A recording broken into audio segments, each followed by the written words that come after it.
Hi, everyone. If you ever want to have a humbling experience, uh, take pictures of yourself over the course of a number of years and then go back to the beginning. I guess that's essentially what I've been doing because back March of 2020, I stood in pretty much this same spot and began sharing with you on a fairly regular basis talks from this spot and others throughout, and inviting you to come join me as we journey together. It's been a good privilege to do that, and I look forward to doing that more in the future. But I am going to take a break for a little while. I have some things I really need to attend to ministry-wise over the next number of days. And then I planning to take some time and go enjoy some family time. And following that, I'm going to take some time to take some study break. So I plan to get back together with you sometime in the near future, but I'm not sure exactly when. But for the next little while, if you want to see a daily talk, you'll have to dig back into the archives. Now, by my count, there's about 500 of them that you could look to between some of these shorter daily talks and sermons and worship services that are available on YouTube. So I encourage you to dig into those as you see fit. But this Easter Monday, I want to say thank you for joining with me, and I look forward to joining with you again sometime in the near future. As I said, this is where it all sort of started. In fact, that first one I shared with you a few little witticisms about people working. Now I want to share with you just a little bit before I sign off. First of all, I think Easter Monday was created by a pastor. It would have had to have been this somewhat pseudo holiday. Nobody really knows if it's a holiday or not. Well, for pastors, it sure is. And so I'm glad to have Easter Monday as a time to take some time and enjoy members of my family. The next thing that comes to mind is that there's a fascinating little tidbit following the resurrection in John chapter 21. I want to leave that thought with you, planted sort of as a seed.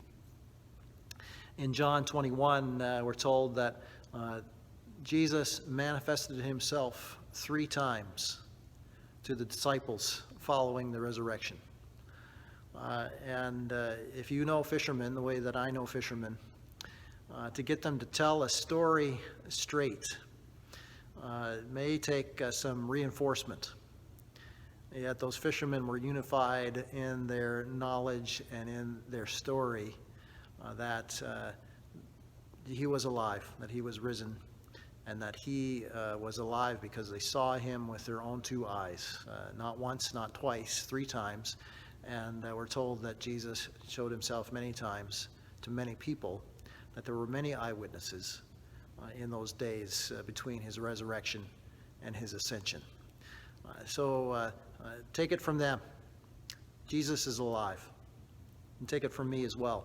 Jesus is alive, and he's ruling and reigning in my heart, and I hope he's ruling and reigning in yours as well. Now, before I go, a carpool joke for you.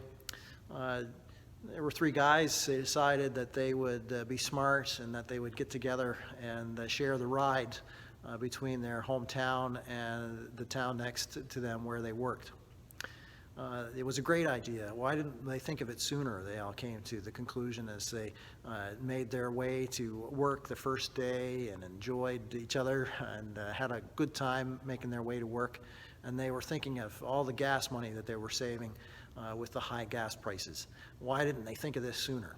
Well, on the way home from work, they had to take an alternate route, and they decided that they would take the other route that took them through the tunnel on their way home. As they're partway through the tunnel, they started to feel funny, and eventually they blacked out. Well, a few hours later, when they came to, they kind of dusted themselves off, and they got back on the road. And they said, well, let's talk about this in the morning. Let's sleep on it, and we'll see how we're doing tomorrow. They met at the same parking lot again, took the same route to work, and on the way home, they had to take the alternate route again and through the tunnel, and sure enough, as they got partway through the tunnel, they passed out, and they woke up about 2 hours later, late for getting home for supper. Well, the next day, they decided that they had to do something about this. And so they got together, they called each other on the phone and said, guys, we got to do something about this. There's something wrong. So they all independently called their doctors, and they got appointments that day. And as they arrived at the doctor's desk after his thorough examination, the doctor put down his clipboard and looked them in the eye and said, fellas, it's carpool tunnel syndrome. And one more commuter joke for you before I go. A man was pulled over by a police officer driving in the high occupancy vehicle lane on his way to work in the city. The officer pointed out to him the sign that says high occupancy vehicles only, 2 or more per car. Well, the driver came up with a quick solution.